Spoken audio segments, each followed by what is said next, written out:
Hello everyone, Don Master here. So I wanted to do a video on the first set of Precision Torques that I bought 10 years ago. And I got them in a deal. You bought the metric set, or the SAE set. You got the metric set free on the tool truck. And I went ahead and did that, and it was pretty cheap. I think it was only like $200 for both sets or something like that. I don't remember, it was 10 years, but 4 years ago, the SAE set got stolen from me. I shouldn't have left them out, working on something outside, and they just disappeared. But I still have the metric set, and I haven't had to warranty any of them yet, and they're 10 years old. They've held up really well. I had to sacrifice the 10 millimeter because I needed a 10 millimeter wrench to fit in a really desperate situation, and I had to grind a little bit off, as you can see. And I had some other 10 millimeter wrenches, but it just wouldn't work with them. Not Snap-on. I don't have any Snap-on metric combination wrenches like this, but you can see how I had to grind down just enough to get into a really tight spot to snug something up.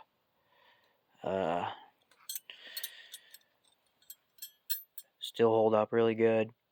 You can see that 10 millimeter is really scratched up, and they've held up great. They're some of my favorite wrenches. I know they're not USA made, but they work really well. And then let's see, the 19, the biggest, that's been worked hard. The open ends hold up really fine. They don't really tear up like some of the other brands. And the anti-slip design, in my opinion, on these, I like better than the Snap-on Flank Drive Plus, or whatever it's called. The knuckle saver feature they put into these, it's kind of a wave in the back and the front. The back and the front, to kind of duplicate that off-corner radius, I think, that they do in sockets nowadays. Pretty much every brand does it, that off-corner loading. So they do that, and I think it's really smart, and it works really well. I don't think I've ever had one of these slip on a bolt. Snap-on ones really don't slip either, but the Snap-on ones, they bite too deep, and sometimes they get stuck on fasteners. That can be really annoying, or they damage a fastener. So these are my favorite, hands down. I think the features and the convenience. There's a 16. I mean, these have been well used for the last 10 years. Working on diesel stuff and gas.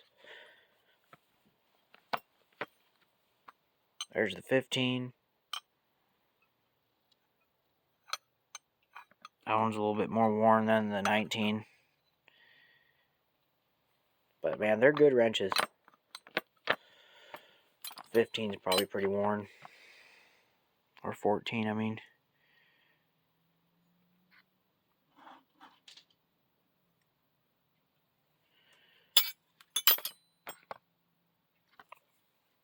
Anyway, and then I lost the 12. I had to order a new 12.